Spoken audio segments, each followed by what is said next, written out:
ওই নির্বাচনে কি তোমরা সুষ্ঠু সুন্দর কিভাবে হবে সেটা একটা ইস্যু আছে, কারণ বিভিন্ন ইন্টেলিজেন্স এজেন্সি রিপোর্ট অনুযায়ী আমাদের বাগেরহাট হচ্ছে সব থেকে ঝুঁকিপূর্ণ এলাকা বলা হয়েছে। কারণ পুলিশের কোর্টের একটা মিটিং ছিল, আমরা অ্যাসেসমেন্ট করতেছি বাংলাদেশের কোন জেলাগুলো সব থেকে। তো তখন দেখলাম যে লাল কালি দিয়ে লেখা আছে হাইয়েস্ট রিস্ক বাগেরহাট, যেহেতু আমাদের অনেক রিমোট এরিয়া আছে, বিভিন্ন রকমের দুর্ঘটনা একটা ইউনিট ছিল, তারপরে মেট্রো পুলিশের 2টা ইউনিটের ইয়ে চলতেছে, প্রশিক্ষণ চলতেছে, জেলা পুলিশও, ওইটা আমি গতকালকে শেষ করছি। এখন বাগেরহাটে তো একটা লোক সম্পর্ক করতে পারি না যে আমার পুলিশের বিরুদ্ধে কি অভিযোগ আছে, কেন এখানে বারবার এরকম ইয়ে হচ্ছে, মাদকের ইয়ে নিয়ে আমাদের লোকজন খুন হচ্ছে, তারপরে আইন শৃঙ্খলার অবনতি।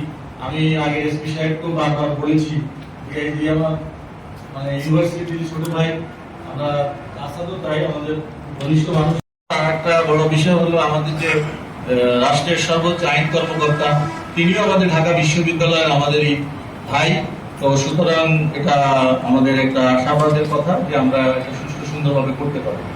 আমি এখানে কথা বলতে চাই এই কারণে, কোন দিক থেকে কি শুরু করবো, অনেক কিছুই বলতে মন চায়, কিন্তু এখন কথা হলো মূল কথাটা স্পেসিফিক বলো যে পুলিশের কি কি দুর্বলতা আছে, এখানে কি করলে আমাদের ডিএনডিআইজি সাহেব এখানে আছে, এসপি সাহেব আছে, ওনারা ব্যবস্থা নেবেন।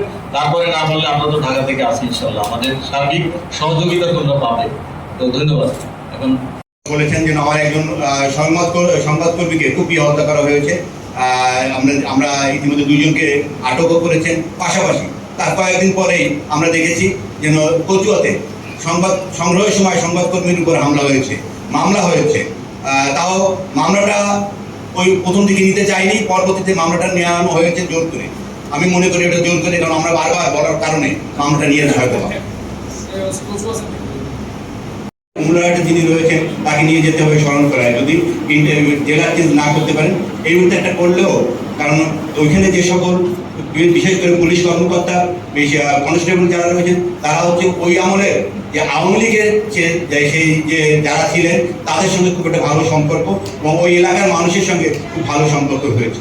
এটা আপনারা জানেন যেন একটা এলাকায় যদি বাস করতে হয় সবার সাথে মিলেমিশে থাকতে হয়, এবং আমি যার সাথে মিলবো সে যদি একটা অপরাধ করে তাকে আমি কিন্তু সরাসরি ধরতে পারবো না বা তার বিরুদ্ধে কোনো অ্যাকশনে যেতে পারবো না। এই কারণে আমি বলেছি। আমি একটু ইন্টারাপ্ট করি কামরুল।